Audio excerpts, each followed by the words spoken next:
ka don ki lung lai nim nghe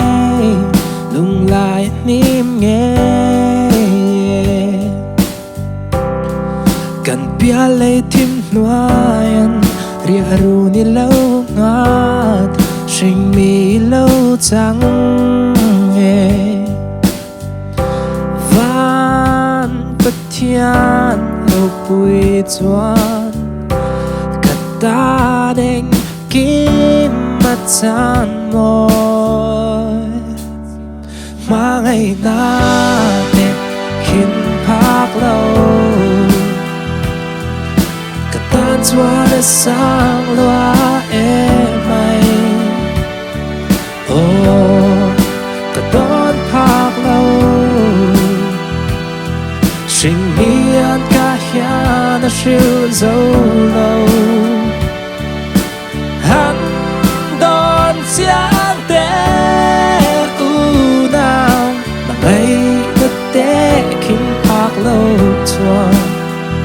cả khô lâu na té khiến phác lâu ắt lên phải ta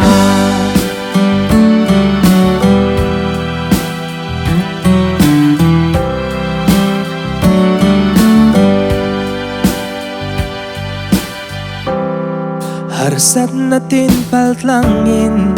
midel at tivar kebayat ti damme miswal ta chian lâu changin an swal ang ai dam kan swal ang ai dam van pathian lâu bụi chuan tan anh kim mất gian mò mà ngày na để khiến phác lâu cả tan xua đã sang loa em mày cả đón phác lâu sinh miên cả nhà đã siêu dấu lâu hắn đón giang té u nào mà ngày nó té khiến phác lâu chuan cả khô lâu na té khiến phác lâu ắt lên vai ta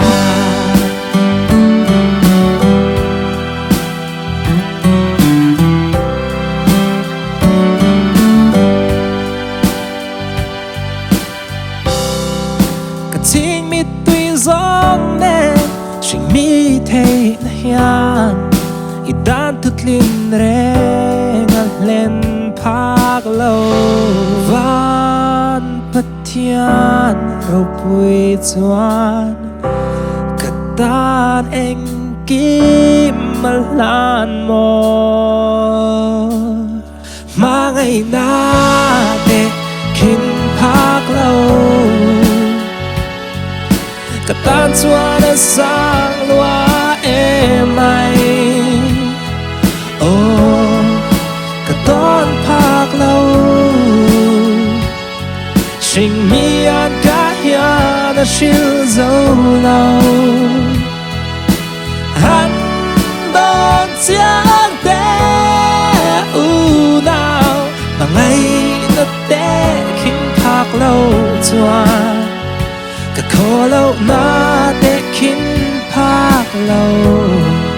ắt lên phải ta